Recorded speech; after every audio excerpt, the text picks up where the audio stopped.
guys for coming to Wellness for Social Change Lunch and Learns that we do twice a month. If you're new here, we welcome you to the Center for Social Change. We do a lot of amazing things here. If you're interested in finding out about membership, we do have membership. We do rent office space. We like to work with a lot of different types of social entrepreneurs and nonprofits that are doing amazing things in the world. And today we have the pleasure of having Dr. Love come and join us today. He is a doctor of Chinese medicine, acupuncture, and a master in Qigong. So put your hands together for Dr.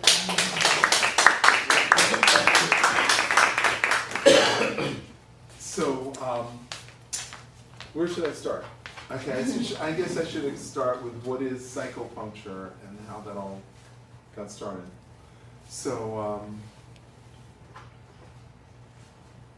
the mind is a terrible thing to waste, and the unexamined life is not worth living. So, it started off with the allegory of the cave and Socrates, so Plato. And so, the nutshell version is a man broke free from his self-imposed limitation, and when he tried to rescue his friends, they killed him. Because they were stuck in their attachments to whatever their belief systems were. So, as a healer, I was a healer first, and then I went to massage school. And then I went to acupuncture school, and then I went to herb school, and then I studied shamanism in Africa with 3 different shamans, and then I learned Qigong. So it's been a 30-year process for me to add all these things to my repertoire. And so I work a lot with cancer patients, heart disease, recovery, and the thing that blocks everybody is their mind and their thoughts and their beliefs and what their limitations were. So my objective was, how can I get people to change their self-destructive behavior patterns? When they ask for my help and I tell them what they do, they say, oh no, I can't do that. I have a this, I have a that. My mother, she. My father, you don't know what he did to me. I was like, what does that have to do with it right now? So I came up with, what is your story? And there's 12 stories in the world. So everyone's life, all 7 billion people on the planet have a variation of these same 12 stories.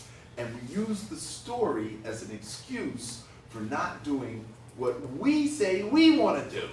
So there's really nobody stopping us from being or doing whatever we want except us. So the first story is, I was abandoned. I was rejected. I was betrayed. I was abused, and that's my excuse. I was sick. My mother was sick. My father was sick. My family was sick. There was a tragedy. My mother died. My father died. There was a war. I had to leave. There was genocide. They were trying to kill us in Armenia or Afghanistan or Palestine. And my life is natural disaster. There was a drought. There was a famine. There was a hurricane. There was an earthquake. There was a rock slide, mudslide. There was a flood. Everybody's got that. And then there was, my family was persecuted. So we had to move from point A to point B. Poverty. My father was rich, and then when I was 10, he lost everything, and then we were homeless. We got kicked out of Uganda because we were Hindus, and then we lived on the street in London, and then we had to scrabble, and now I'm a millionaire because of that experience. Birth defect, childhood illness. You know, I got shot with an arrow in the neck, and now I'm paralyzed. You know, so everybody has a story. Now, do you want to rewrite the ending to the story, or do you want to stay stuck in your story? Can you just go back to the first 6 stories real fast? Abandonment, rejection, betrayal, and abuse. So, if you get with me at the end, I can actually send you the printout of this slideshow. Okay. So next slide. Your family story is your memory chip. It's your childhood program. I'm a Christian, you know. I'm Jewish, you know. Salaam alaikum. And they wear that belief system, that cultural attribution as a badge of honor. And they're like, I'm this. And the minute they declare that, they limit themselves from any interaction that could positively lift them. Okay? So that's your childhood program. After you acknowledge that you actually have one, because a lot of people want to fight me and say, no, I was not programmed. My parents just let me do whatever they want. That's still a program. Will you allow it to define you? Your app is your attitude, perspective, and perceptions. And we're going to go into that in a little more detail. How can you change your story, which is your program? Or will you allow it to defeat you because your operating system is your subconscious program? Okay? Your chip plus your app, your childhood program plus your attitude, perspective, and perceptions is your operating system. Now, is your operating system unconditional love? It is. Is your operating system unconditional love? No. Is yours unconditional love? Absolutely not. All of us operate in conditional love. If you do this for me, then I will do that for you. Okay? If you give me what I want, I'll give you what you want. We put conditions on love because that was part of the childhood program. If you put out the trash, I'll let you go to the movies. If you sweep the floor, I'll give you an allowance. If you wash the dishes and watch your little sister, I'll let you go out and play with friends. That's conditional. So you're programmed from the time you were able to go outside by yourself. Okay, next slide. Are you operating from fear, hatred, anger, religious beliefs, patriotic beliefs, ethnic beliefs, cultural beliefs? What is Psycho-Puncture? It's actually Egyptian mind science. So number one, you have to understand what your family programming is. If you don't acknowledge it, then I can't help you. Identification of your beliefs and attitudes. Because they are actually beliefs, they're not actually real. You weren't there 2,000 years ago. You don't really know who's the guy who wrote the book. So, and then you have to understand your perspective. Now, if we were sitting around a round table, and I'm looking at a wall full of beautiful art, and you're looking at a wall of ugly art, and I'm saying, oh, isn't this beautiful art? And you're like, no, this is terrible. Immediately we have a disagreement. But if I get up and walk around and I see the art from your perspective, then that changes. And we all come from someplace, and your geography is your psychology. Okay? So if you're born in Saudi Arabia, you're born and raised to think that Saudis are the best people on earth and everybody else is full of you know what. Okay? If you're born in Palestine, you grew up thinking everybody hates me. So I have to steal, grab, take, whatever, because I was born into a society where nobody likes me. I have no friends outside of my little circle. And that colors your actions and your attitudes. Okay? So you have to understand your perspective. So what is Egyptian mind science? Why can't everyone make it into the world? What is holding them back? Now, this is on a table. This is a pedestal. And in the Holy of Holies, there was a guy holding a stick and the all-seeing eye, and during the ceremony, they walk around with this eye. So that gives you a sense of the reverence that the ancient Egyptians had for the all-seeing eye. Now, These are called the four sons of Horus. The four sons of Horus are the canopic jars. So when you're mummified, they take your intestines, they take your lungs, they take your heart, and they put them in these canopic jars. On the off chance that you're going to be reincarnated, you're going to need your organs. Okay? So, what does the all-seeing eye have to do with your organs? Okay? We're going to find out right now. So, here's the all-seeing eye. Now, is anybody here a nurse or a doctor? Any kind of medical background? No? When you go to get a prescription, what do? You know what that symbol is? That's the RX symbol for prescription. That comes directly from that. This is the prescription for your mind. Okay? Now, this is the brainstem.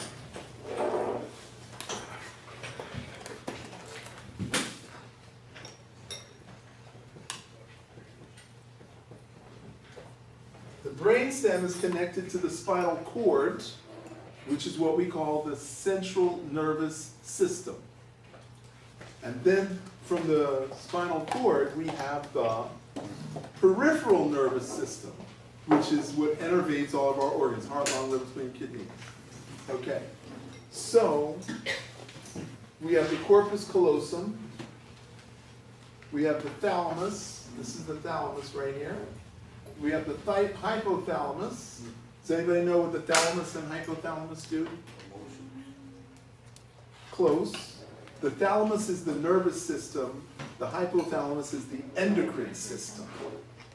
The amygdala is the memory of your emotions. It's your emotional memory. This is what we call the cerebellum. The cerebellum is the visual, spatial, muscular cortex of the brain.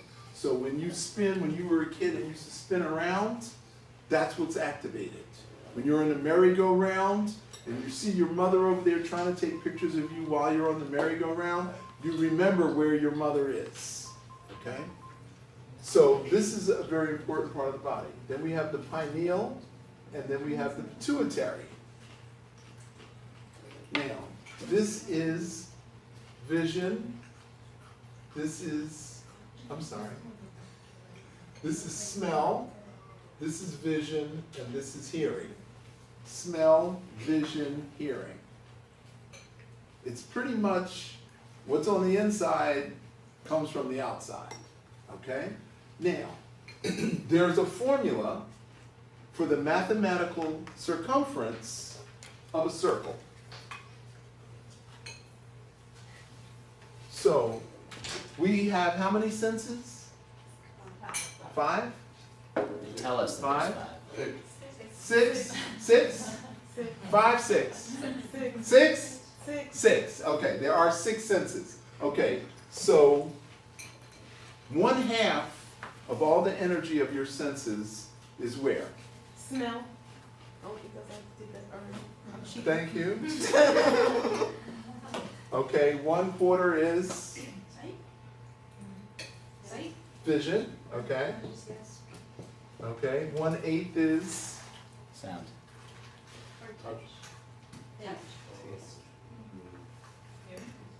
thought. Thought is the 6th sense. Thought is the 6th sense, but I'm going to get into that in a second. Okay. 1/16 is Taste. Sound.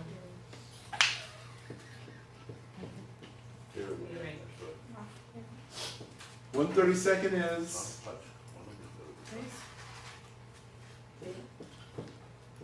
taste. 1/64 of all of your senses is touch.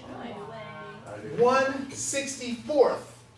And that runs the central nervous system, which is your spinal cord, and the peripheral nervous system. Now when I learned this 25 years ago, I was like, it can't be. That's not possible. Because as a kid, everything we do is touch. You know, we texture, touch, feel, satin, silk, cotton. Yeah, we like touch.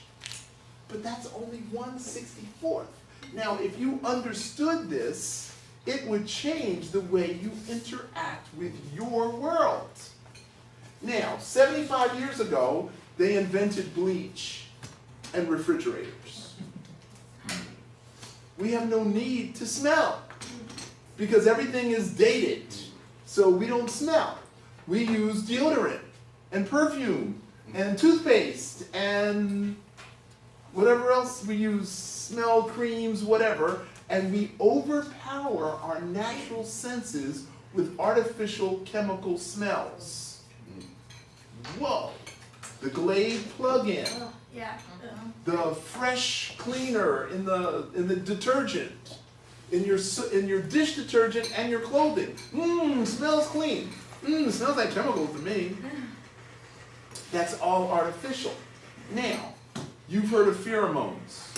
Yes. Okay, so pheromones are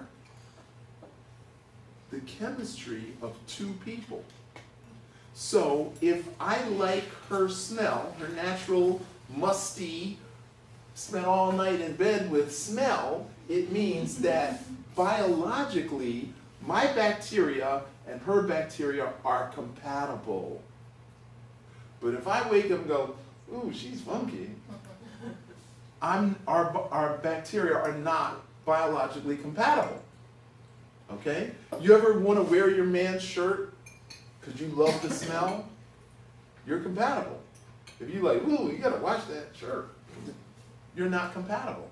And that is one of the things of sense of smell that we've lost. Now, how do animals know that a food is good for them to eat? Because they don't have a dictionary or an encyclopedia. They smell it and they, okay, I can eat this. And what do we say? Smell this. Does it smell good? You smell it. I don't know. And we don't trust ourselves because we've been overpowered with chemical smells. Okay? Now, vision, obviously, you got to see, but dogs can see and hear much better than us. Cats can see and hear much better than us. So we, in the visual spectrum, we have a very narrow range. But thought is down here at 1/8. Now that's surprising, because you have to ask yourself, thoughts control everything.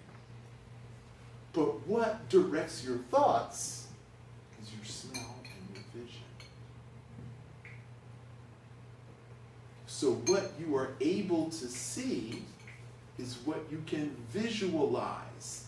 And what you can visualize influence your thoughts.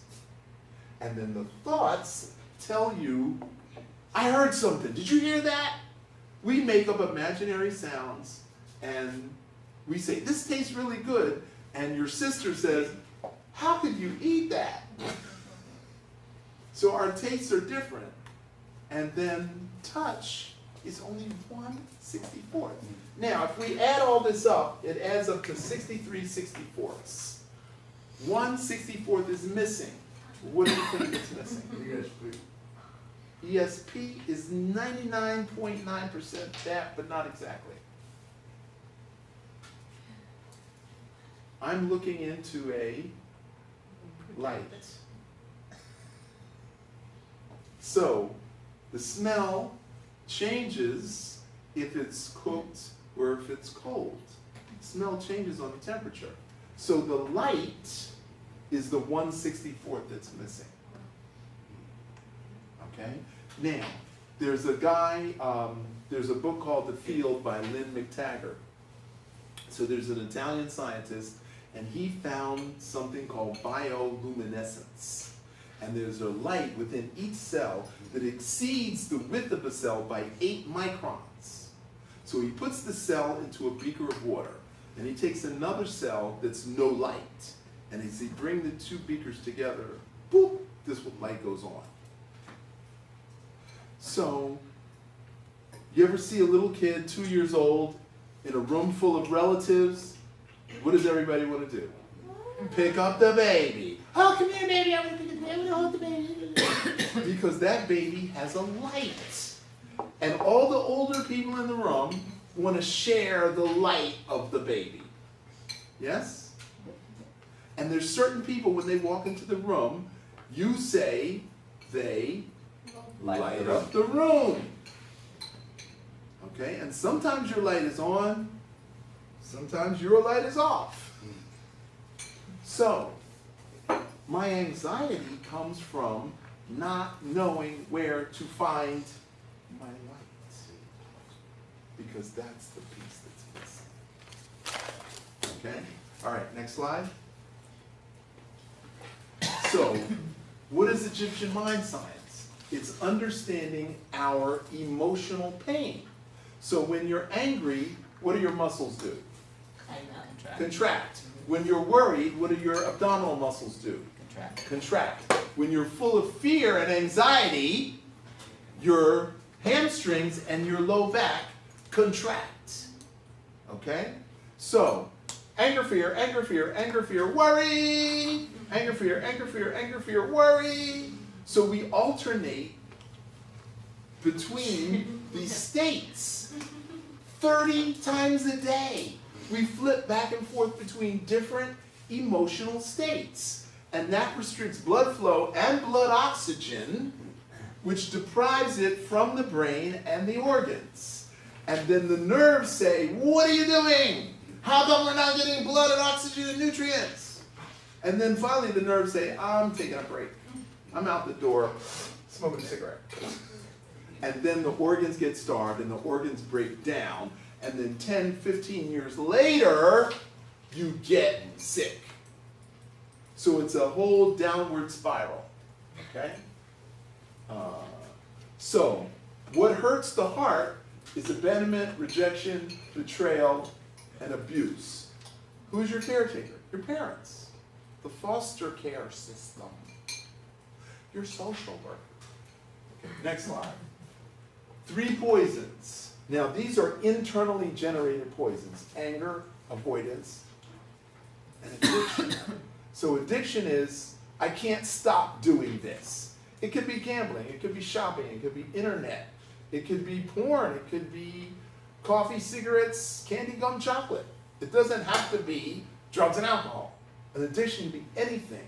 And that my mental focus on the I can't live without, I can't stop doing that, shuts down. Avoidance, air conditioning, I can't go. It's raining, I can't go. There are going to be dogs there, I can't go. So we're always, I can't. And of course, the 3 demons, unreasonable demands. I want $250,000. I watched The Secret, and I wrote it on my vision board, and I want $250,000 today. Unreasonable. But sometimes women have unreasonable demands. And men. And the flip side of that is unexpressed desires. I want you to take me out. And I'm going to like throw a fit and posture and until you realize that you need to read my mind, that you need to take me out. Aha! Okay. And needing to be right or look good. Okay? Do I look good? No, I look good. Where's my hat? I can't go out without my hat. I gotta have my hat. Right? I had a girlfriend, she said she wasn't dressed unless she had diamond earrings. She couldn't go to the grocery store without diamond earrings. She couldn't put out the trash without diamond earrings. I'm like, you're taking this a little bit much. Where's my earrings? Where did I get my earrings? Okay, next slide. 3 parasites. One lives in your head, craving power. Why do we crave power? Because we feel powerless. Because we've been abandoned, rejected, betrayed, and abused. So now, that's never going to happen to me again, so I'm going to crave power. One lives in my chest, desires, craving possessions. What else can we buy? I got a Lamborghini, how about a Porsche? How about a Maserati? How about a second home in Malibu? So we always want more. We're never satisfied. One lives in your groin belly. Food, sex. So craving pleasure.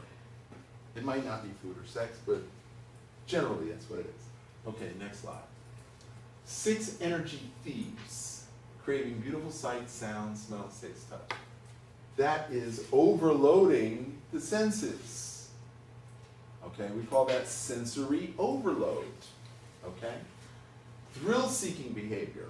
We call them thrill junkies. Gotta climb the next mountain. Gotta snowboard down the, whatever it is. I'm flying to go to the next surfing competition in Costa Rica. Okay. Now, anger is a complex. It's not just, I'm angry. There's rage, there's suppression of anger, frustration, resentment, shame, blame, guilt, and depression. That's 8 different things is in the complex of anger. Okay? Now, what's the difference between frustration and resentment? Frustration is, there's something wrong and I don't know what to do about it. I can't do anything about it and I'm upset. Resentment, there's something wrong and it's all your fault. I resent you. You're my sister. You're my roommate. You're my stepmother. And I resent you because I don't know how to fix my own problem, so I'm going to externalize it and put it on you. So anger is the thing that we use as an excuse for hatred. She makes me angry. I hate her. The government makes me angry. I hate the government. Right? Those people over in that country there, they did this, and I hate them, and I'm angry because they did that. I hate them. Okay, next slide. But anger is only one of the emotions. So we flip back and forth between anxiety, fear, phobia, obsession, compulsion, worry, sadness, loneliness, and we're always flipping back and forth. So anger contracts the right side. Sadness affects the mid-back. Fear affects the low back. Anxiety affects the head and the skin. You have skin problems? Depression affects the lower and lateral sides. Worry affects the stomach and spleen on the left side. Grief affects the chest. So what happens when you're in the grieving process? You literally compress your chest and you hold your breath. And when you hold your breath, what happens to the blood? It can't get purified. And then there's no oxygen to the brain, and then your thinking shifts. So as we flip back and forth between all these different emotional states, in the course of one day, we pretty much do ourselves in. Okay. The antidote to all this is the 6 virtues. Sex virtues. Okay. So generosity of time. Okay? I know 2 couples that are both medical doctors, and they have kids that they virtually ignore. And their kids come to me and they cry and complain about what their parents don't do. And when I casually suggest something, they're like, well, I gave him his own credit card, I bought him a car, I did this, and like, he really wants, I don't have time for that, I gotta keep doing what I'm doing. So because they're friends of mine, they're not clients, they're not paying me to give them advice, so I mind my own business. Ethics of behavior, and we could spend a half an hour on what that means. Joyous effort. So I was complaining to a friend of mine about my list of things I had to do. And she said, but you get to do it. You get it because you're the one who gets paid off in the end. And I said, you're right. I don't have to do it. I get to do it. That's joyous effort. Okay, concentration, obviously mental focus, meditation, and the meditation That's a whole other half-hour conversation. And then wisdom is knowledge plus experience. So once I teach you this, and then you experience it and you try it out, and then it accumulates as to wisdom. So this is not an instantaneous 6 virtues. This is not like, oh, I got this really cool chart from Dr. Love, and all I gotta do is this, and then instant wisdom and antidote to all my problems. I wish. It's about 18 months to 36 months to incorporate all this into your life to make a serious change. Unless you decide you want to do it instantaneously.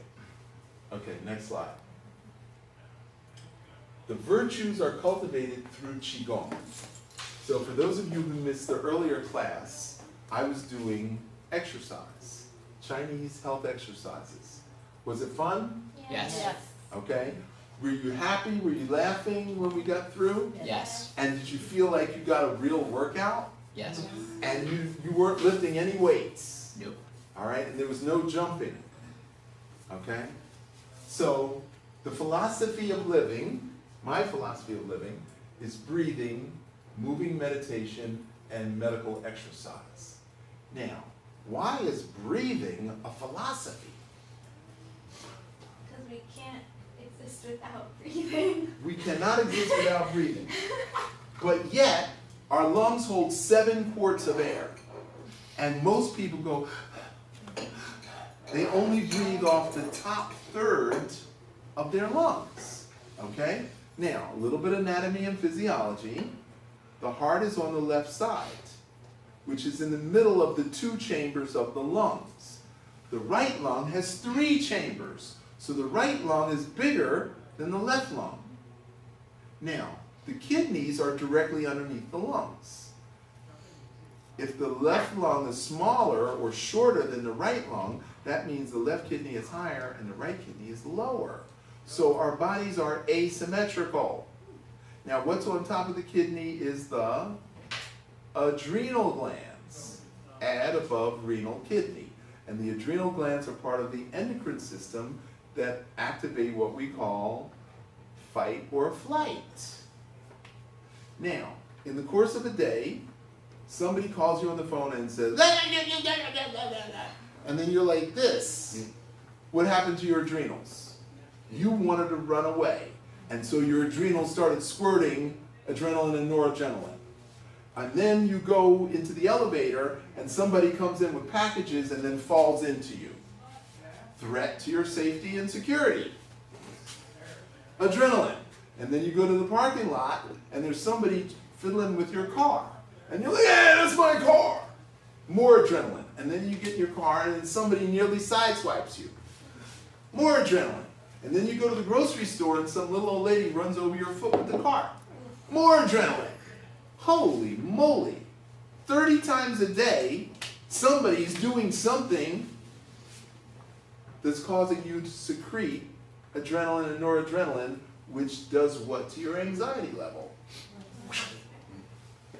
That's the cause of the anxiety. Okay?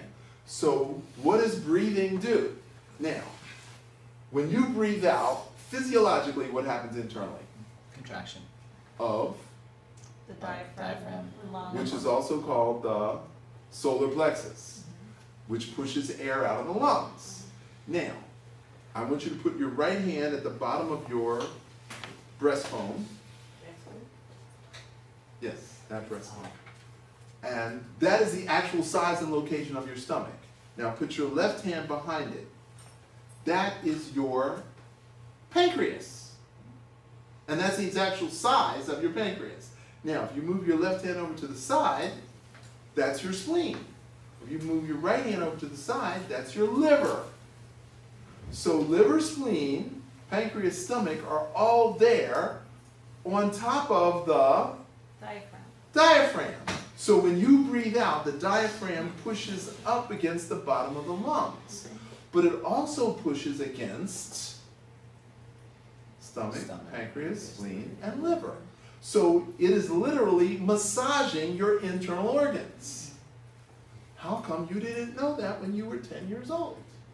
you would have made better choices in your life. Right? Now, when you breathe in, what happens to the diaphragm?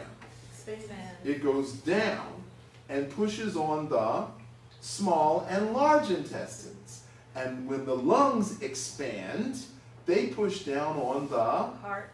adrenals and kidneys and in on the heart. So breathing in pushes in on the heart. How does the heart feel? Love. Comforted and loved.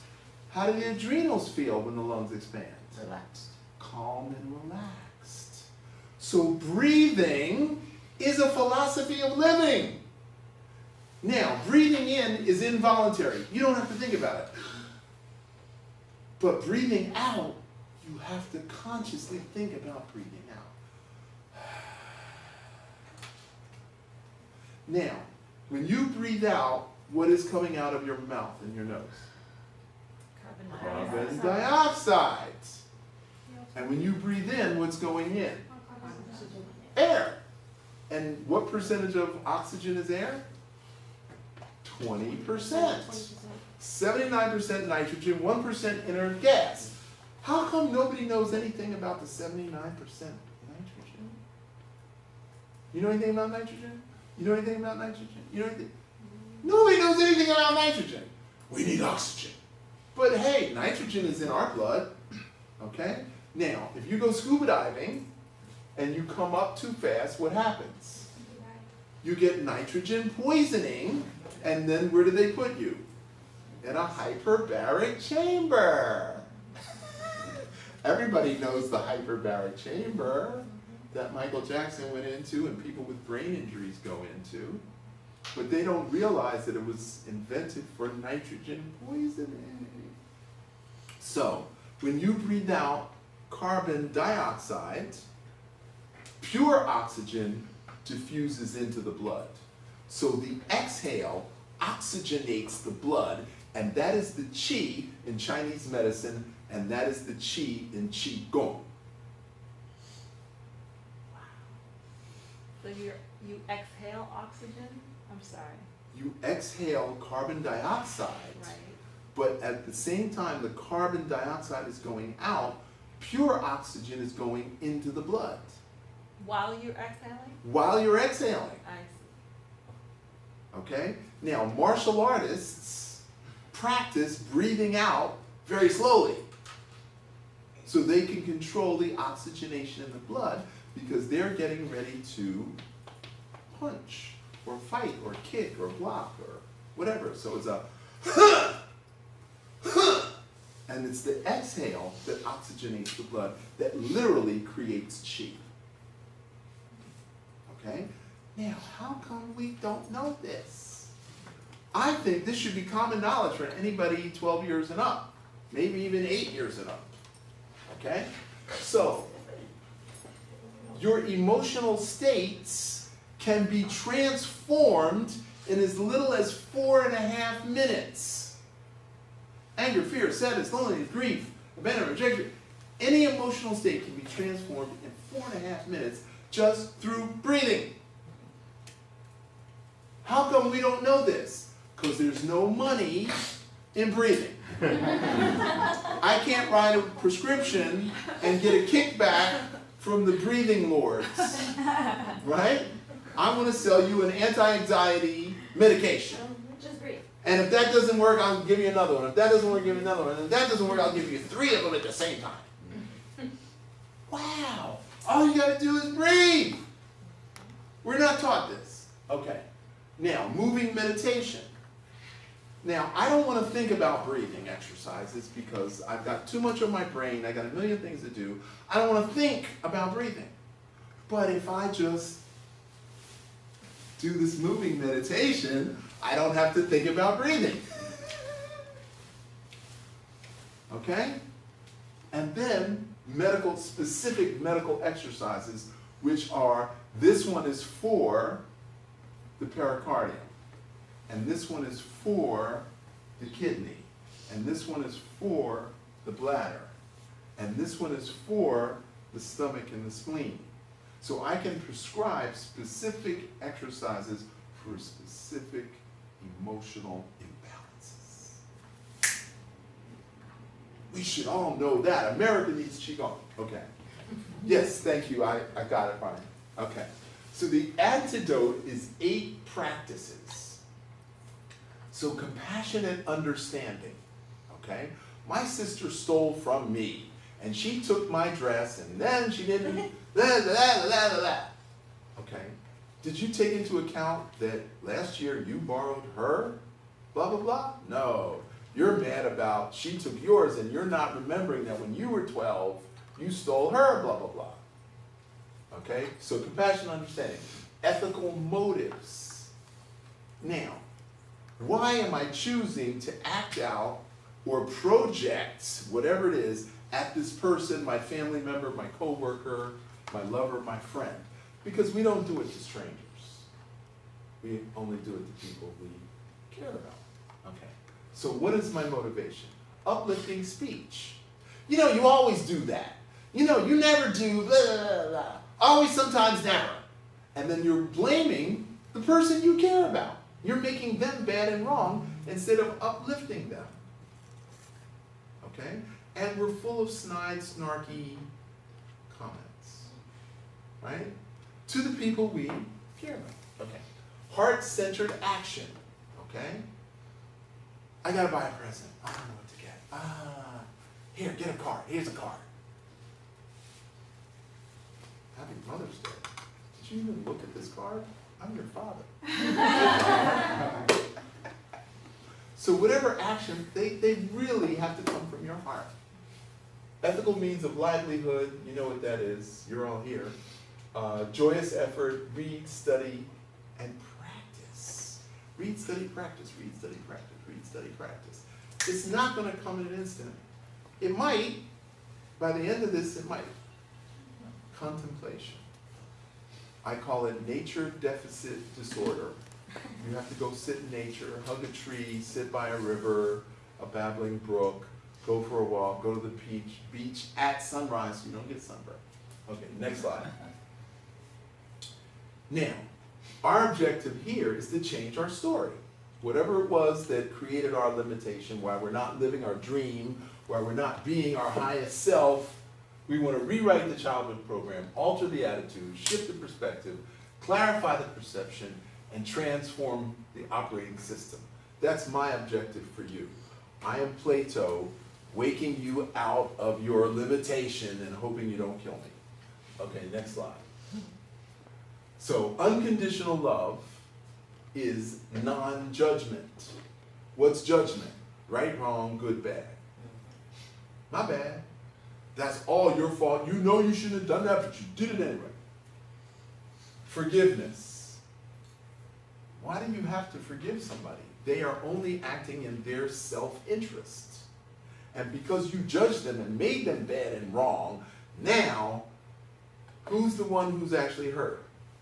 You are. So now, in order for you to not be hurt, you have to forgive them. But what if you never had to forgive anybody? If you always understood from compassionate understanding that everyone acts in their own self-interest. They didn't wake up this morning and say, today I'm going to blame her for everything that's wrong in my life.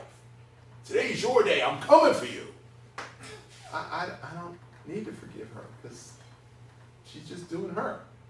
Okay? Acceptance. I have a gay uncle. I accept my gay uncle because he's my uncle. But I'm still judging him. I haven't really forgiven him for embarrassing me in high school, showing up with his gayness. Okay? So you can not judge and not accept, or you can accept and still judge. Okay? So you really have to play with all these because it's really all about you. Compassionate understanding is actually listening. It's active listening. Yeah, I'm with you. Yeah, I got that. You're not hearing me because your focus is on your text message. Okay? So we're all rude to the people we care about. Okay? So loving kindness. Now, what is loving kindness? Oh, I bought you a sandwich. Ham and cheese. You know I'm a vegetarian. Well, I just thought, no, that's not loving kindness. Okay? So loving kindness is thought involved in creating the kindness. Okay? A shoulder massage, a neck massage, a foot massage. Okay? Short story. Friend of mine having a meltdown. He finds out that his 12-year-old son, he's not the father, it's his best friend. So he has a meltdown. So I say, meet me at this place. I'll take you to a healer who will transform your emotional state. So I take him there, and he has a phone call. Okay, I've done my job. I got to go home. So the healer, Irena Wadarchik, says, what can I do for you in 5 minutes that will transform your life? Jokingly, I said, I want a foot massage. She said, who wants to give Dr. Love a foot massage? Massage tables appear out of nowhere. 10 people raise their hand, and now I'm getting foot massage. I'm getting a whole body massage. At the end, they completely lifted me up and carried me around the room. I was so blissed out that when my wife called and said, where are you? I said, I'm in heaven and I'm not coming home. That's loving kindness. Okay, next slide. You can heal your story. You can change your life with the Tibetan Dream Programming. Now, I wrote 12 affirmations that will transform your operating system to unconditional love. You don't have to buy my affirmation. You can write your own, or you can contact me, and with a consultation, I can help you write your own affirmation. Next slide. So, reprogram your operating system and rewrite your chip and reconfigure your apps. Now, this symbol right here is that right there. And we've already covered that. Okay? And these are all the different parts. Of course, it's too big to see. But this is how you reprogram. Okay? Next slide. Despite our conscious awareness of the desire to change, we continuously self-sabotage. Right? I'm going to start my fast tomorrow, but oh boy, these mushrooms look good. The asparagus looks good. And oh, red cabbage, I'm going to get that. But I'm starting my fast tomorrow. So we self-sabotage. Now, this is a picture of the emotional brain. That entire symbol is actually the limbic system. The limbic system includes the pineal, pituitary, the amygdala, and the brainstem. That's all the limbic system. Limbic system says, I feel good, I'm happy, I'm full, I'm sexy, I'm loved. That's the limbic system. And when you're not, you're hungry. And then you're going to eat the wrong thing because you didn't plan. And if you don't feel sexy, then you're going to wear your baggy sweatpants and your baggy sweatshirt, and you're going to stay home and you're going to eat ice cream. And when you don't feel happy, you're going to stay home and listen to sad music. So you're going to reinforce the negative. That's what the emotional brain does. It reinforces the negative. So I have an event. I have an emotional event. So I'm going to flip back between thinking and feeling. Where's thinking? Where's feeling? This is feeling, this is thinking. And so we flip back and forth between the thought and the feeling about the thought. Why is this thinking? Because that's where your heart is. But is your heart considered a thinker? Have you not heard the expression, think with your heart? No. You never heard that? No. Okay. This is the brain that analyzes. This is the analysis. This is the actual thinking that runs through various scenarios. That's what thinking is. Thinking is, well, if I do this, what would happen? If I do that, what would happen? If I do this, what would happen? So thinking is running through the scenarios. The brain analyzes hot, cold, damp, dry, excess, too much, sleep, tired. Okay? Left, right, that's analysis. That's not thinking. So these are feelings and these are thoughts. Should I leave or should I go? Should I stay with her? Should I leave her? Right? That's here. That's not here. Think with your heart, not with your brain. Okay? Well, how much does it cost, really? You're going to base a life decision on whether it costs $300 more? That's what you're going to base your life on? Money? You know, we only had money for like the last 500 years. Seriously, there was no money before 500 years ago. That's a whole YouTube History Channel. Okay, next slide. Parental programming, social conditioning, media, and government programming all lead to self-destructive behaviors. I love the Food Channel. I could sit and watch the Food Channel 12 hours a day. But what are the commercials on the Food Channel? Sara Lee, chocolate cake, chocolate chip cookies, ice cream, McDonald's, Burger King, all junk food. I'm watching the Food Channel to learn how to eat on a higher level, and all the commercials are taking me down. Okay? Self-examine of your childhood program will lead you to delete those programs. Self-examination of your attitude, perspective, and perceptions will lead you to transform your operating system to unconditional love. And now we get to the action plan. Next slide.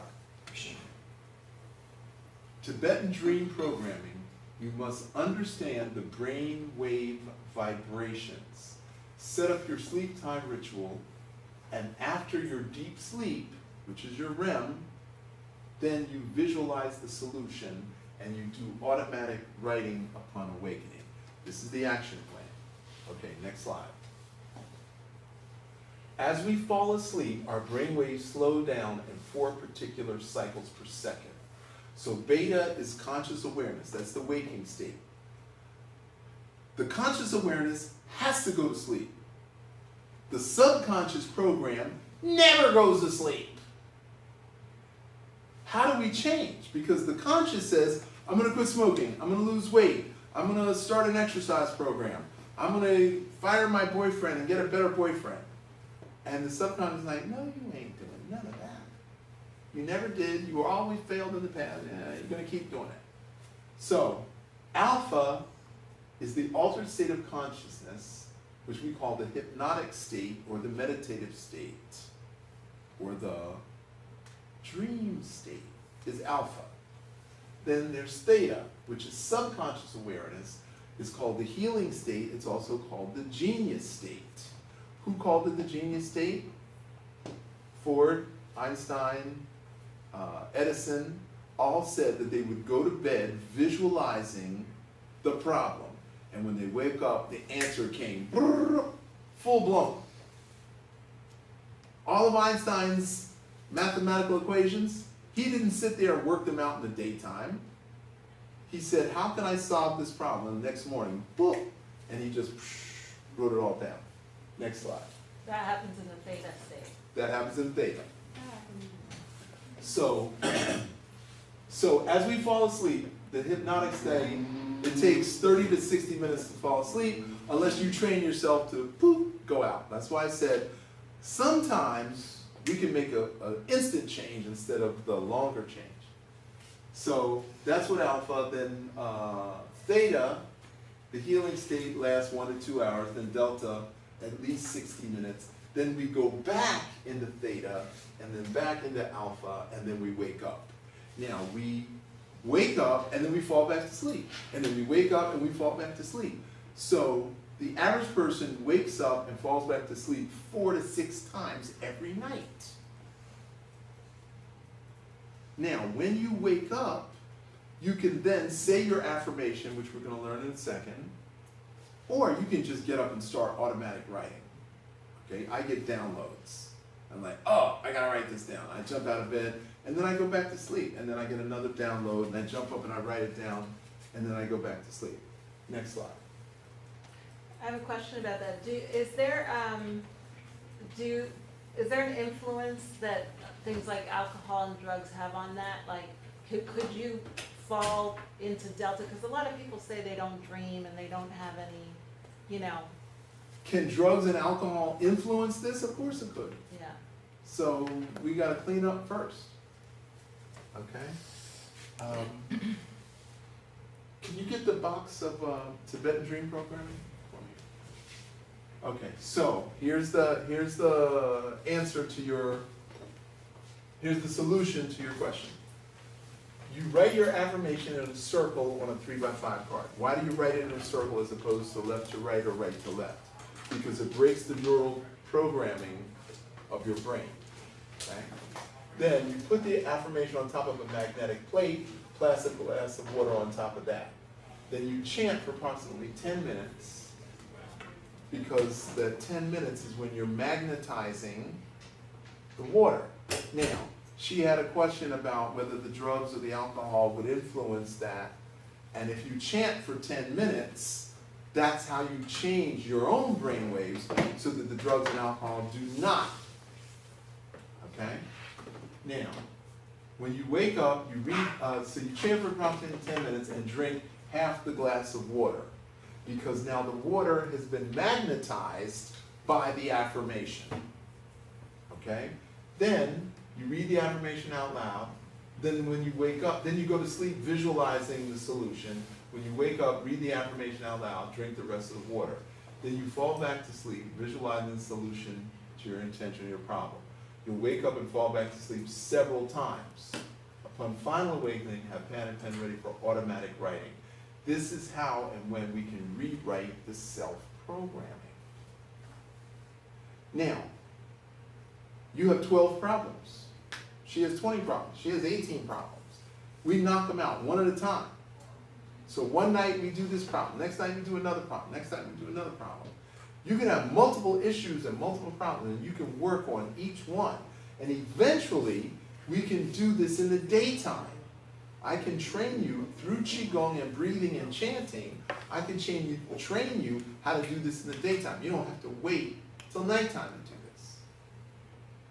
This is Egyptian mind science. Okay? Next one. So, I shift my awareness to conscious evolution and align with the divine. I open my heart to the availability of giving and receiving love. How many people are in a loving relationship right now? Wow, that's amazing. Okay. So, if you're not in one and you want to be in one because you haven't found the right one, this is how you shift internally to become a magnet to attract that one. I open my mind and heart to new perspectives and new ways of perceiving. Sometimes we misread situations, and we do it again and again and again, and then our friends point out, like, you were wrong last time, what makes you think you're going to be right this time? So here's how you can shift that. I choose to know how my thoughts and actions create karma, the law of cause and effect. Now, I have friends that everything they do turns to mud. No matter what they do, they can't get anything right, and they cannot see that they are the cause of their own stuff. And they always want to blame other people. And this is how you can shift. If you can't see that it's you, this is how you can shift. Okay? Next slide. I choose to recognize my fears and shift into my higher power. Now, earlier I said that people think that anger is the cause of hatred. It's actually fear of being controlled. That's what causes hatred. Fear of being controlled. So if you recognize what your fear and your anxiety and your phobias are, that's all one thing, I choose to recognize and shift into my higher power. Now, we are animal, we are human, and we are divine. We are the 3 in 1. We are the Holy Trinity. And we cut the cord to divinity and say, I don't know, I can't help it, I don't believe it, I don't know, I can't do it. And so by chanting and visualizing, you connect to divine source.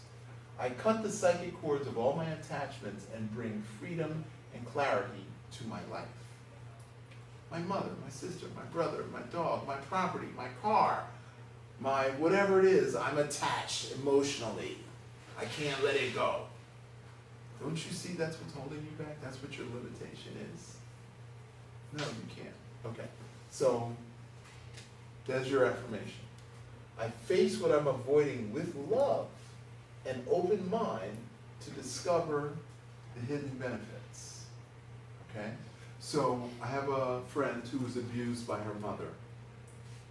And the mother threw her out because the mother got a new boyfriend and she had to sleep on the porch. And then, whole long story, then the mother ends up in a hospital situation 40 years later, and then she has to take care of the mother, and she does not want to. And she comes to me to complain about the mother, and I say, face your mother with love, because the woman she is now 40 years later is not the woman who abused you 40 years ago. Okay. I delete my need to control as I recognize that true power comes from connection to source. How many control freaks in the room? Pretty much everybody. Okay, next slide. I delete my cravings and ego clinging as I see myself in the heart of God. We separate ourselves from God and we think God is separate from us. But when you see yourself that God is actually holding you in her heart, then I don't need cravings. I don't need the ego clinging. I recognize that pain and pleasure are both imposters in the pool of possibilities. Most people avoid pain and don't seek pleasure. Why aren't you seeking pleasure? Why aren't you seeking pleasure? Do you seek pleasure? Do you go out of your way to seek pleasure?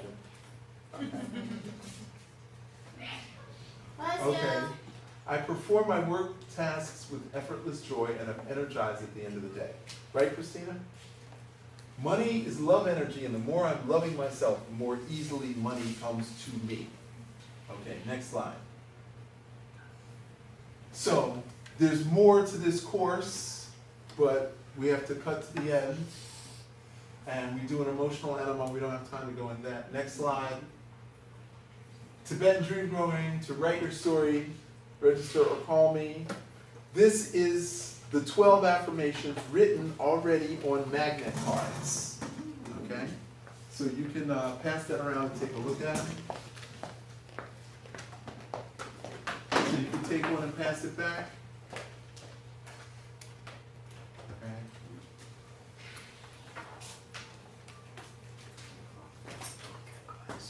Okay. So, is there any questions? Let's do it. Let's do it. Let's do it. Okay. Do all of it. So, so basically, you start with the affirmations. So this is for sale, obviously. So you can buy it, and then you can call me, and then I can pass it to the lady in the back. Okay. And then we can do a private consultation to help you clarify what your perceptions and attitudes and perspectives are. And Dr. Love is also an acupuncturist and massage therapist. Mm-hmm. And I'm going to be the lucky, lucky recipient of a massage. A cheap, what kind of massage is it? I brought needles for you. Oh. Okay, well, You're going to get a treatment of whatever it is to create balance in your life. thank you.